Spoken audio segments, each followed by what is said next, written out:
This might not be a shock from a guy who does pedal demos on YouTube, but I like pedals. What got me into the world of pedals was almost definitely David Gilmour. There was this strange thing that would happen whereby I would find out that David Gilmour used a pedal and then magically I would have less money.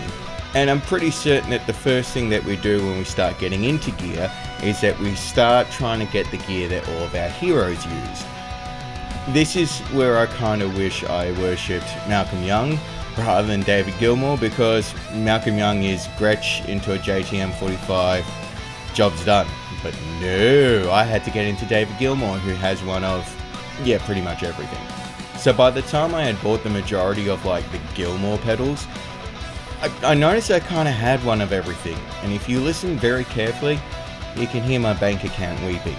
Anyways, the other fun part about idolizing Gilmour is that you find yourself doing all sorts of strange pedal combinations that they're a little bit unorthodox, which means that you quickly find out that the order that you stack your pedals in ends up having a pretty significant impact on the end result of your tone. I see a lot of people asking online fairly often, what order should my pedals go into? And look, I mean, it's all well and good to have something memorized, but I thought I'd make a video where I explain not only the order, but the logic behind it. And I also figured I'd take the time to explain sort of what each type of pedal does. So I guess the end result of this video will be, it's a bit of a beginner's guide to guitar pedals. So if you've got a whole bunch of different pedals and they just don't seem to be working well together, or if you're just starting to get into guitar pedals or anything like that, I'm hoping that this video will help clear up a lot of mystery and a lot of drama that can go along with setting up your pedal board. So first of all, I'd like to discuss why the order of your guitar pedals matters. There's a very easy misconception that us guitar players make when we're, playing guitar and rocking out and doing all the fun stuff, that when we stomp on a pedal and turn it on, that sound is then directly applied to the amp. It's sort of the feedback we get as guitar players, like we've stomped on the pedal, the noise has changed, therefore this pedal does that noise. Yeah, kind of, but that's also not really what works when you start stacking pedals. The reality is that when you start stacking pedals, that you're not applying each pedal individually to the amp. Instead, you're applying each pedal to each other, and then you're applying it to the amp. In other words, when you turn on, say, a fuzz pedal and a chorus pedal, you aren't applying fuzz, then chorus to your amp. You're applying fuzz to chorus, or chorus to fuzz, depending on how you got it set up, and then you're applying that to your amp. So you're sort of putting the two pedals together and applying that to your amp, not the two pedals separately. This is known as having your effects in series versus in parallel. That's a rabbit hole that that pedal show actually dealt with recently. Go check out that pedal show if you want to check that out. I'll have a link somewhere. But yeah, basically what you're actually doing is that you're applying the pedals to each other before you're applying it to the amp. Now this is important because some effects sound great having things applied to them. Meanwhile, other effects sound good applying that effect to other pedals instead. So you kind of need to be aware of your signal chain, what each pedal is doing to everything else in your signal chain, rather than thinking of it as pedal on, amp, make different noise. So yeah, there's a few different things to consider when you're starting to chain pedals together. I hesitate to use the phrase rules for what I'm about to describe, because, well, it always comes down to the individual pedal. You'll find that there's a few pedals that, shouldn't work in that position, but absolutely will. So I'm gonna talk about them as though these are the rules, but by all means, feel free to experiment. If it sounds good to you, then it is good. Keep rocking with that weird setup, whatever you have going on there. However, if you're just getting into pedals, or if you've got a brand new pedal and you have no idea where it should go on your board, hopefully this will be a little bit of a guide for roughly where you should start off. Now, for those of you who don't want to watch a massively long video and want me to get to the point, here's the rough guide of the order of your effects. You start off with vintage fuzzes, then you go into your wah, then you have your pitch effects, your boost and overdrive, your compression, your distortion or modern fuzzes, your modulation, your reverb and delay, and then your tuner. Now, if you want to know why I'm recommending this order, stick around. Once again, for emphasis though, please bear in mind that there are no rules to this. You can do it in any order that you like. This is just the order that I found works best, and I'll explain why.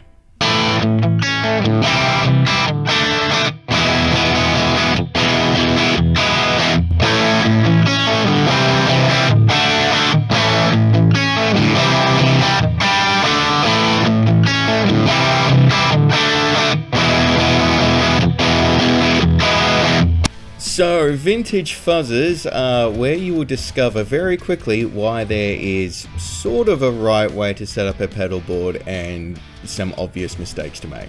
Now, when I'm saying a vintage fuzz, I don't mean it has to be an old pedal. Like, I don't necessarily mean it's like your dad's fuzz face from the 60s. By the way, if you do have your dad's fuzz face from the 60s laying around, just send it to me. Like, I mean, it's old, it's worthless, don't worry about it, just send me your dad's fuzz face, it's fine. But yeah, I'm not necessarily talking about pedals that are old as such, I'm talking more about old style circuits. So, I mean, a fuzz face circuit is an old style circuit, but I mean, it might be a new fuzz face. Do you get what I mean? So you kind of need to know a little bit about your pedal to figure out if it's a vintage fuzz or not. But long story short, we're talking about like fuzz faces, Octavios, tone benders, power boosters, those sort of fuzzes. Germanium treble boosters sometimes can be a bit fussy as well, so yeah, maybe those here as well. Now, the tricky part about like these vintage style pedals, like these really old circuits, is that they have an insanely sensitive input section. Now, that's what makes them so responsive and so absolutely goddamn glorious to play. Like, I mean, they are my favorite pedals to play with. The problem is with that is that means if they don't see your guitar pickups first, you're going to get all sorts of weird things going on. So an old style fuzz circuit will hate another pedal being in front of it. It will hate having a buffer in front of it. It will hate having wireless units in front of it. Pretty much the only thing you can put in front of a vintage fuzz pedal is your guitar, basically. So if you have an old style fuzz circuit and you're trying to get the best out of it, number one suggestion is put it first in your signal chain. I mean, you might even want to consider just plugging it straight direct into your amp with nothing else in first of all, just to see what it does. But pretty much if you're ever running a fuzz face or a tone bender or something like that, put it first in your signal chain before it sees anything else, and generally then you're going to get the best results.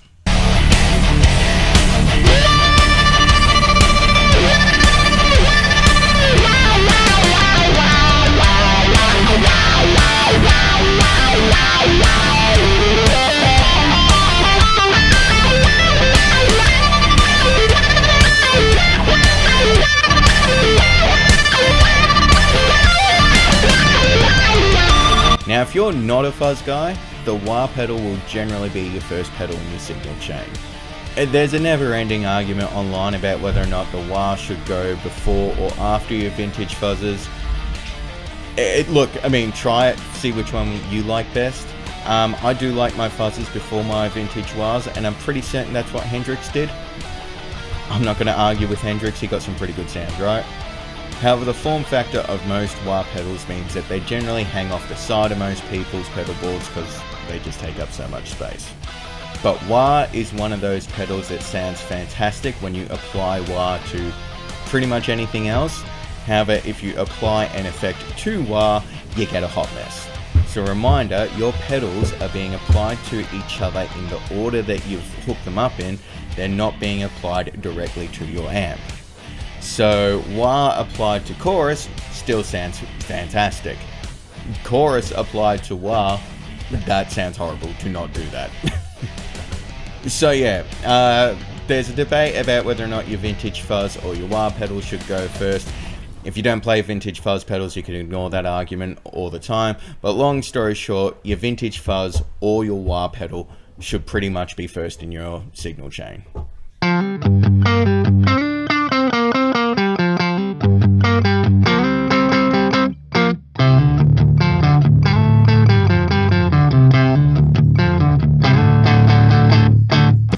So pitch effects are things like octavers or whammy pedals or those weird sort of harmonizer things. These are pedals which track your playing and then add an extra note to whatever you're playing, be it an extra octave above, an octave below, a fifth harmony, you know, whatever. There's a bunch of different examples you can do here. Now, since those pedals are tracking your playing, there's always a slight delay to the effect and your note. And those slight delays often cause a bit of artifacting going on, like a little bit of extra grunginess and weirdness. Now, I mean, often those artifacts sound really awesome, and it's kind of the point of using those, you know, kind of wonderfully messed up pedals. However, if you run something into your pitch effect, like a boost pedal, then what you often end up doing is that you end up boosting the artifacts more than you end up boosting the effect. So generally, if you're using any sort of weird pitch shifting pedal, I recommend feeding it the cleanest signal you possibly can, and you want to have it really early in your signal chain before any gain staging. You can usually get away with like some fuzz or wah in front of a pitch effect because, I mean, let's face it, if you're using fuzz as well as an octaver, you're not trying to make a pretty noise, so any sort of extra artifacting often ends up just being a cool bonus and a little bit of extra noise. So you can normally get away with it in those circumstances, but even so, try to feed a pitch shifter the cleanest signal possible and have it as early in your signal chain as you possibly can.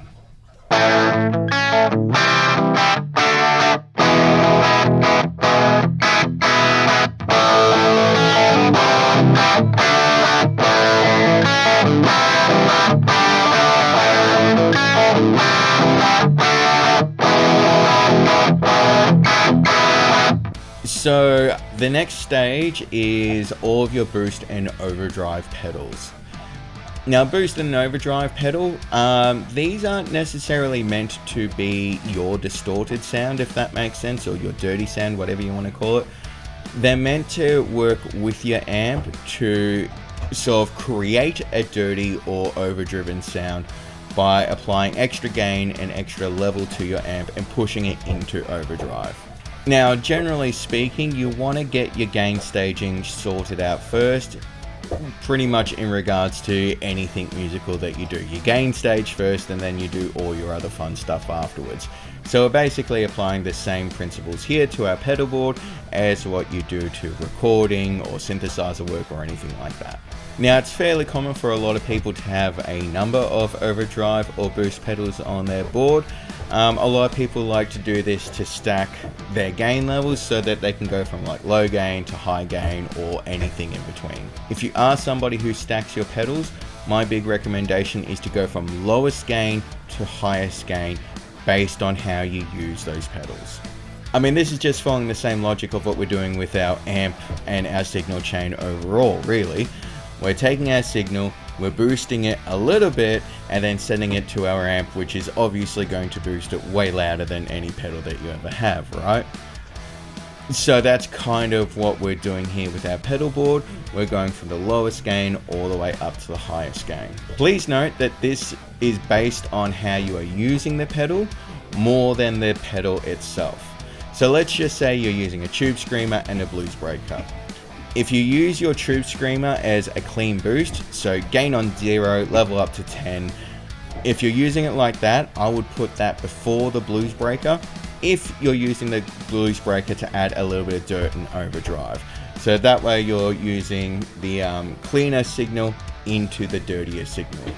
That's usually the best way to use your boost and overdrive pedals.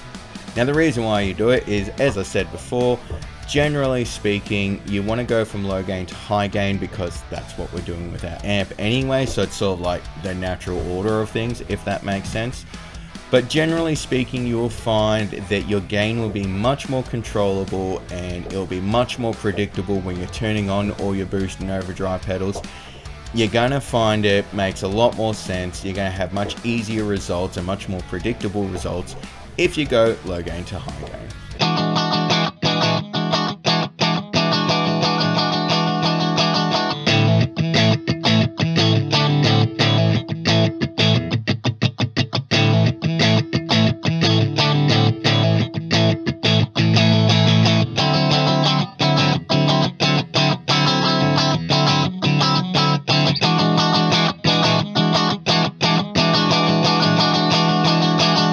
Now, my placement of the compressor pedal can be a little bit controversial, so I'm expecting there to be lots of people yelling at me for this, but hey, this is what I found works best.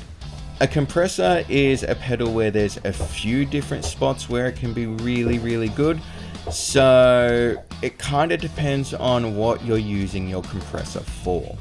A compressor can either be used to sort of provide a more consistent level of gain to your amplifier and to like smooth things out, or it can be used to sort of like really tame your transients and to make things a little bit more consistent, especially for like funk styles of guitar playing.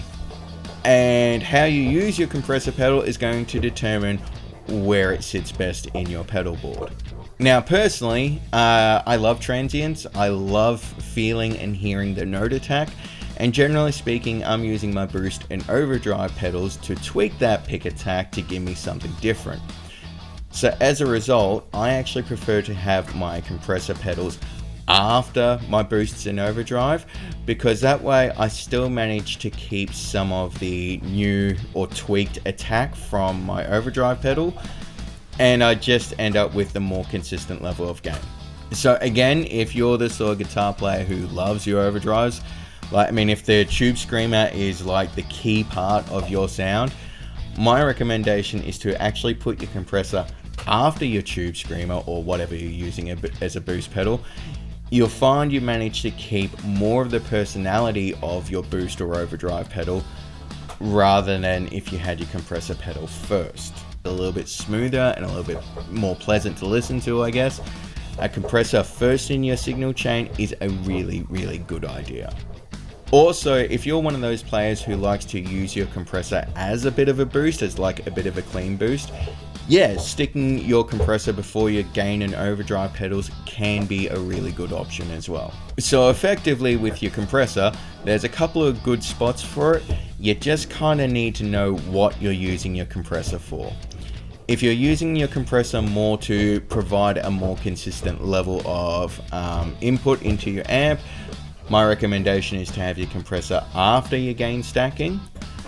But if you're wanting to use it to modify your pick attack or to smooth things out or something like that, then yeah, absolutely having your compressor really early on in your signal chain is a good move.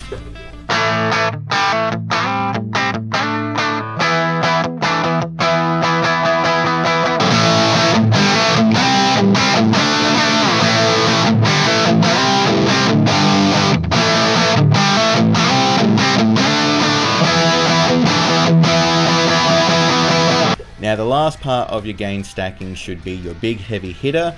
If you are somebody who uses a distortion pedal or an overdrive as your main distorted sound, you want that after all of your boosty sort of overdrivey pedals. It's effectively the same logic of what we were applying before with our boost pedals. You want to go from lowest gain to highest gain in terms of how you're using that pedal. So yeah, if your main distortion sound is like a Boss DS1 or something like that, definitely stick it after all of your other boost and overdrive pedals. This is also where you can use the more modern, less fussy style of fuzz pedals.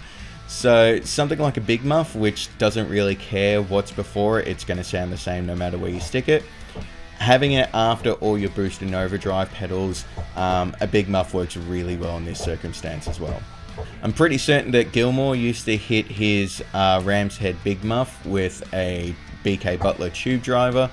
And yeah, often boosting a big muff with an overdrive pedal works surprisingly well. You wouldn't think that adding more gain to something like a muff works well, but seriously, if you've never tried it before, give it a shot. It works really well. However, this is where we learn an important lesson about our signal chain, and again, why yes, there is kind of an order to how you should stack your pedals.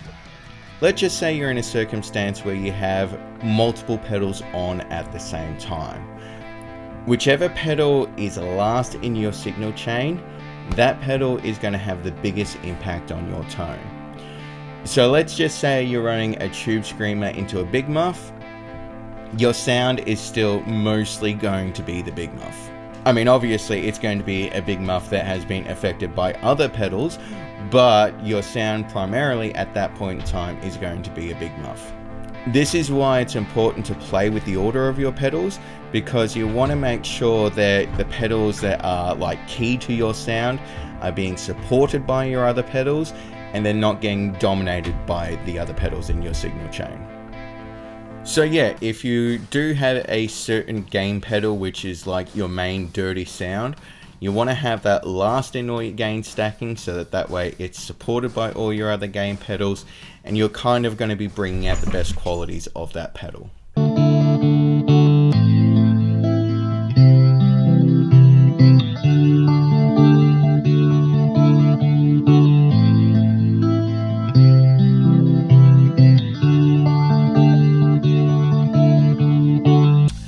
So, after we have our gain pedals, that's when we come up to our modulation pedals. These are things like chorus, phaser, rotary, flanger. If I didn't say flanger, I think I did. Whatever. All of those swirly sort of fun pedals. So while these pedals are really good fun, says the most obvious Pink Floyd fanatic in the world, they're really good at creating a hot mess with your signal chain as well. Especially if you try to add gain after a modulation pedal. Also, going off what I said before, how the last pedal in your signal chain has the biggest impact on your sound. Generally speaking, when you turn on a chorus pedal, you want people to notice the chorus. So often, to get the most out of your modulation pedals, it's best to stick them last in your pedal chain. That being said, there's no rules.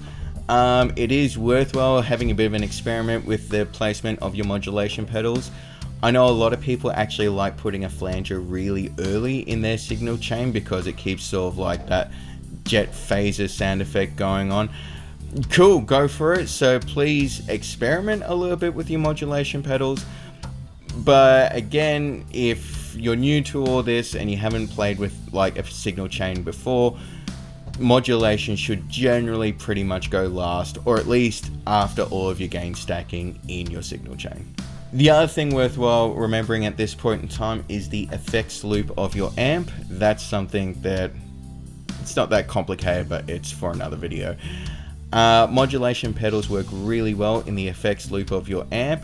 However, just be aware that at that point in time, they will have a very dramatic impact on your sound.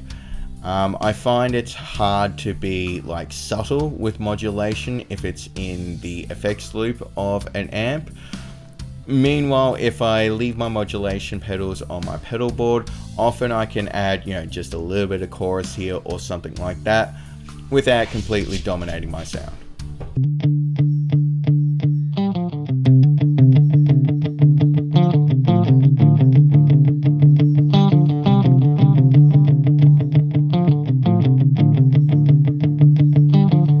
Now, pretty much the last effect that should be in your pedal chain should be your delay or reverb pedals. Generally speaking, I prefer to feed delay into reverb, but this is one of those topics that there's 400 arguments about it online. Everybody has their preference, everybody likes their own thing. Experiment with it, see which one you like best, but my recommendation is delay into reverb. These are your echoey, sort of spacey sound effects. The reason why you don't want to have them early on in your signal chain is, let's just say you got a delay pedal followed by an overdrive pedal. If If you turn on your delay and then run your delay pedal into an overdrive, that means every single repeat that the delay pedal does is going to be hit by that overdrive pedal. So you're going to be boosting every single echo, and you're going to create one massive hot mess. I mean, that hot mess can be good fun, but I mean, don't expect anything musical out of it. Personally, I always prefer to have my delay and reverb pedals into the effects loop of my amp. I get a much more sort of unified sound. Yes, hello puppy. Whiskey wants to say hello. Okay. Yes, that was my hand. Thank you for that. I know, you were going for the toy, weren't you? Yeah. Yeah, you're completely innocent, just going for the toy, huh? Yeah. Hey, thank you, Whiskey. Thank you. So yeah, with your delay and reverb pedals into the effects loop of your amp, it works way better, especially if you have an overdrive channel in your amp, which, let's be honest, most of us do. You sort of end up getting that sort of big canyon-esque, you know, playing a guitar on top of a volcano sort of sound effect, which is very ego boosting and very good fun. So generally delay and reverb I find works best there. That being said, one of my other musical idols, Steven Wilson, he runs his delay pedals into the front of his amp because he likes the chaotic mess it gives. But let's be honest, there's only one Steven Wilson and he does weird things. So just because it works for Steven Wilson doesn't mean it's going to work for the rest of us mere mortals.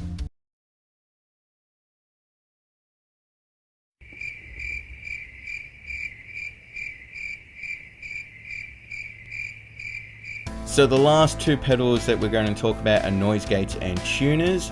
Personally, I try to avoid using a noise gate. I find noise gates kind of mess with your pick attack and your playing in some ways that I'm not a fan of. But there's no denying they can be a very useful pedal, especially if you're running like fuzzes into modulation and stuff like that. You're gonna get a noisy signal chain. A noise gate here can be really, really good. That's why I prefer it last, because it kills the noise from your signal chain, as well as any extra noise that you may want to get rid of from your playing. So that's why I prefer to have the noise gate last, because it kills all the noise. Now finally, I like to put my tuner very last in my signal chain, but there's a big warning you have to be aware of with this. Pretty much every single pedal tuner that you ever play is a really good mute switch.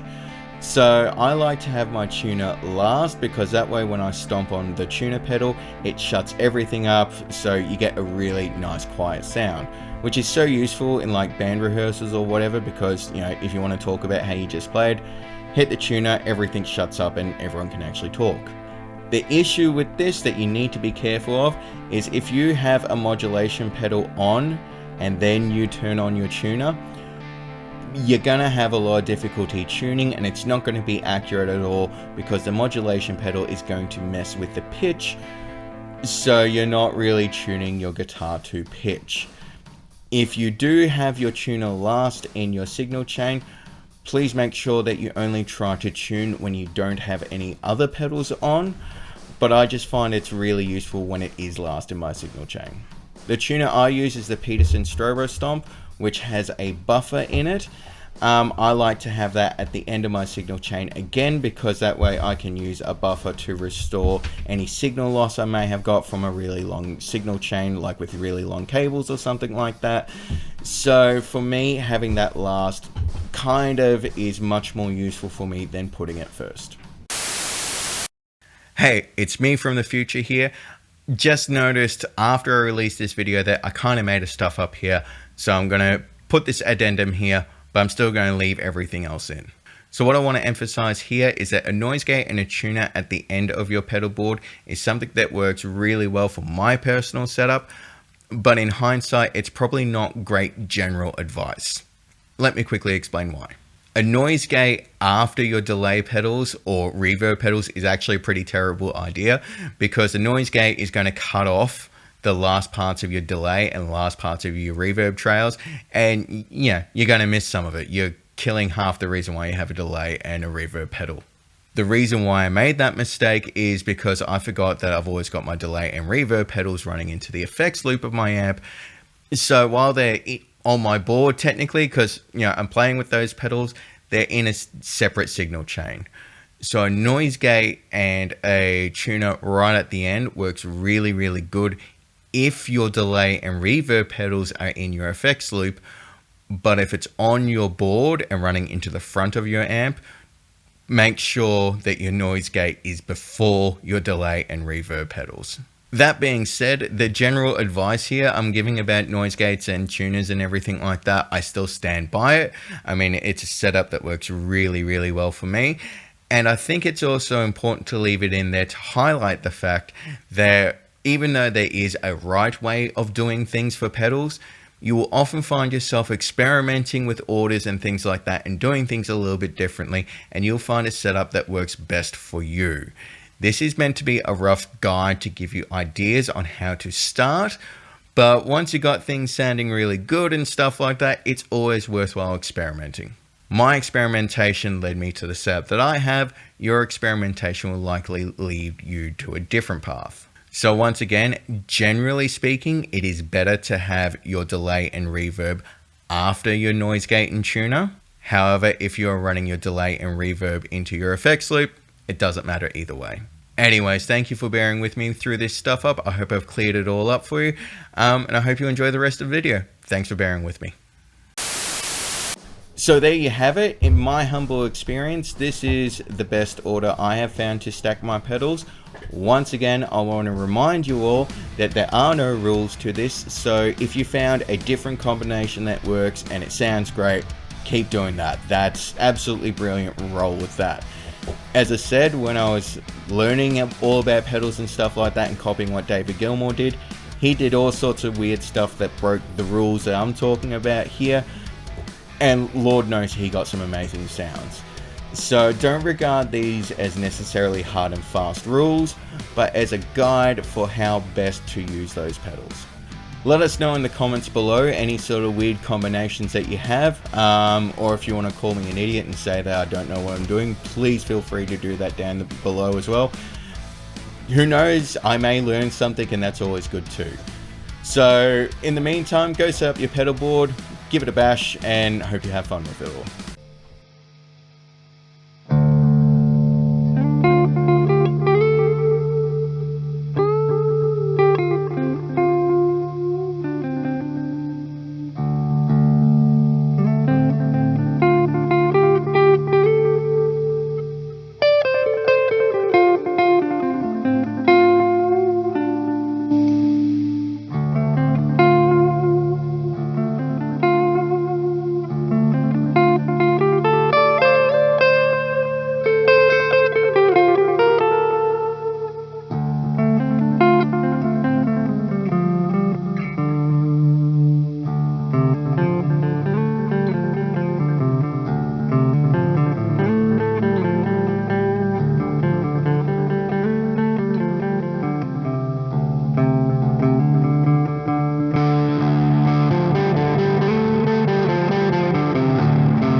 Oh. Thanks, whiskey.